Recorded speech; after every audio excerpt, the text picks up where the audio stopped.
पश्चिम बंगाल के मालदा में पीएम ने पहली वंदे भारत स्लीपर ट्रेन को दिखाई हरी झंडी। ट्रेन के ड्राइवर बच्चों से की बातचीत। 3250 करोड़ की परियोजना का किया उद्घाटन। बंगाल की ममता सरकार पर पीएम मोदी का जोरदार हमला। कहा, टीएमसी सरकार बहुत निर्दयी है। केंद्र से भेजा गया पैसा टीएमसी के लोग लूट लेते हैं। जेनजी को बीजेपी का विकास मॉडल पसंद है। असम के दौरे पर पीएम मोदी बोडो सांस्कृतिक कार्यक्रम में की शिरकत। कहा, बीजेपी असम की संस्कृति को गौरव मानती है। असम दशकों तक मुख्यधारा से कटा रहा। गुवाहाटी में पीएम मोदी ने कांग्रेस पर साधा निशाना। कहा, कांग्रेस ने असम में सियासी रोटियां सेकी। गुवाहाटी में बोडो सांस्कृतिक कार्यक्रम में पीएम मोदी हुए शामिल। कहा, बीजेपी असम की संस्कृति को गौरव मानती है। असम की विरासत का सम्मान करता हूं। मध्य प्रदेश की विदिशा में केंद्रीय मंत्री नितिन गडकरी, शिवराज सिंह चौहान का road show. CM Mohan Yadav भी रहे मौजूद। चंदौली में सीएम योगी ने जिला न्यायालय भवन का शिलान्यास किया। मुख्यमंत्री बोले, नागरिकों को सुविधा मिलेगी, एक छत के नीचे होंगे सारे काम। मणिकर्णिका घाट पर सियासी बवाल के बीच वाराणसी पहुंचे सीएम योगी। बोले, काशी को बदनाम करने की हो रही है साजिश। वाराणसी के दौरे पर सीएम योगी काशी विश्वनाथ मंदिर में विधि विधान से की पूजा अर्चना। काल भैरव के भी किए दर्शन। वाराणसी के सर्किट हाउस में सीएम योगी की प्रेस कॉन्फ्रेंस। बोले, आजादी के बाद काशी का विकास नहीं, 2014 के बाद काशी का विकास हो रहा है। एसआईआर को लेकर ममता सरकार पर बीजेपी का बड़ा हमला। कहा, एसआईआर को हिंसा के जरिए रोकने की कोशिश। ममता बनर्जी किसको बचाना चाहती हैं?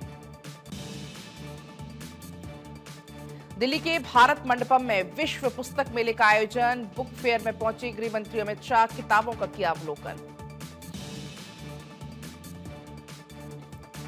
आपको बता दें, दिल्ली में गृह मंत्री अमित शाह से मुलाकात हुई। सीएम भगवंत मान की पंजाब से जुड़े हुए कई अहम सवालों पर दोनों की बातचीत हुई। विदिशा में राष्ट्रीय राजमार्ग परियोजना का लोकार्पण। 4400 करोड़ रुपए की लगभग 8 राष्ट्रीय राजमार्ग परियोजना का शुभारंभ हुआ। केंद्रीय मंत्री शिवराज सिंह, नितिन गडकरी, सीएम मोहन यादव मंच पर रहे मौजूद। 24 जनवरी को उत्तर प्रदेश के दिवस के मौके पर देश भर में होंगे कार्यक्रम। योगी सरकार ने प्रतिनिधियों की सूची को जारी किया है। अलग अलग राज्यों में डेप्यूटी सीएम, सांसद, विधायकों की लगाई गई है ड्यूटी। स्टार्टअप इंडिया रैंकिंग में उत्तराखंड को मिला लीडर का दर्जा। डीपीआईआईटी ने उत्तराखंड को सर्टिफिकेट ऑफ एप्रिसिएशन दिया है। इसमें युवाओं को रोजगार देने वाली नीतियों को मान्यता दी गई है।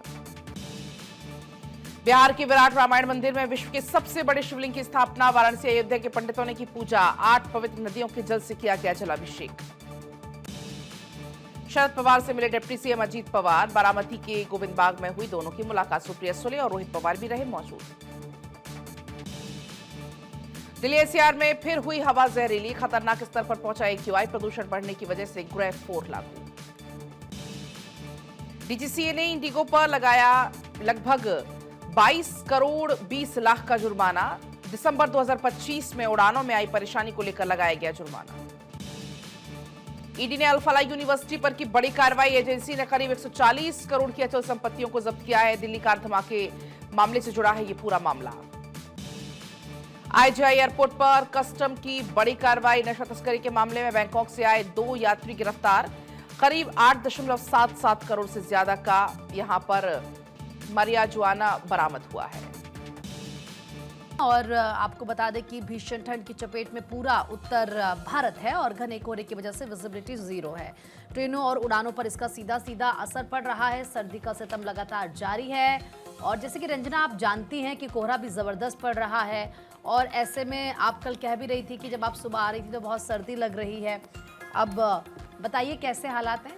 बिल्कुल प्रीति, और जिसका जिक्र हम थोड़ी देर पहले भी कर रहे थे कि आपने बताया कि ड्राइव करते वक्त काफ़ी ज़्यादा दिक्कतों का सामना करना पड़ा क्योंकि कोहरे की वजह से आप समझिए कि विजिबिलिटी कई ऐसे इलाके जहां पर शून्य है, यानी कि आगे क्या है वो देखना मुश्किल हो जा रहा है। और ऐसे में आईएमडी की तरफ से अभी शीतलहर को लेकर कोई अलर्ट तो जारी नहीं किया गया, लेकिन आने वाले समय में घने कोहरे का जो असर है वो कई ऐसे इलाकों में देखने को मिल सकता है। कुछ तस्वीरों के जरिए हम आपको अलग अलग इलाकों की स्थिति भी दिखा रहे हैं कि इस वक्त क्या वहां पर नजारा है भीषण ठंड के मद्देनजर और घने कोहरे की वजह से। तो देखिए दिल्ली एनसीआर में घना कोहरा छाया हुआ है। दिल्ली एनसीआर में मौसम का ट्रिपल अटैक, ठंड, कोहरा और खतरनाक प्रदूषण की मार, क्योंकि एक बार फिर से पॉल्यूशन की वजह से आप देखिए ग्रैप 4 लागू कर दिया गया है। सभी निर्माण, ध्वस्तीकरण पर रोक और भारी वाहनों के शहर में प्रवेश पर भी प्रतिबंध। और अब क्या पाबंदियां लागू हैं उसे भी आप जानिए, क्योंकि मौसम का मिजाज बदला है पॉल्यूशन की वजह से। यहां पर जो AQI है वो कई ऐसे इलाके जहां पर 400 के पार जा चुका है। ऐसे में दिल्ली में ट्रकों के प्रवेश पर पाबंदी रहेगी। इसमें आवश्यक वस्तुएं और सेवाओं वाले ट्रकों को छूट मिलेगी। तो देखिए दिल्ली के कई इलाकों में AQI 400 के पार हो चुका है। आनंद विहार में AQI 489 है, बवाना में 461 है, चांदनी चौक में 463 है, 446 ITO पर है, वजीरपुर में 478 है, लोधी रोड पर 412 AQI है। इस तरह के हालात है इस वक्त दिल्ली के अंदर। एक तरफ आप देख रहे हैं ठंड की वजह से लोग परेशान, दूसरी तरफ पोल्यूशन का स्तर भी अभी भी सुधरा नहीं है। पिछले कई दिनों से इसी तरह के हालात हैं दिल्ली के अंदर।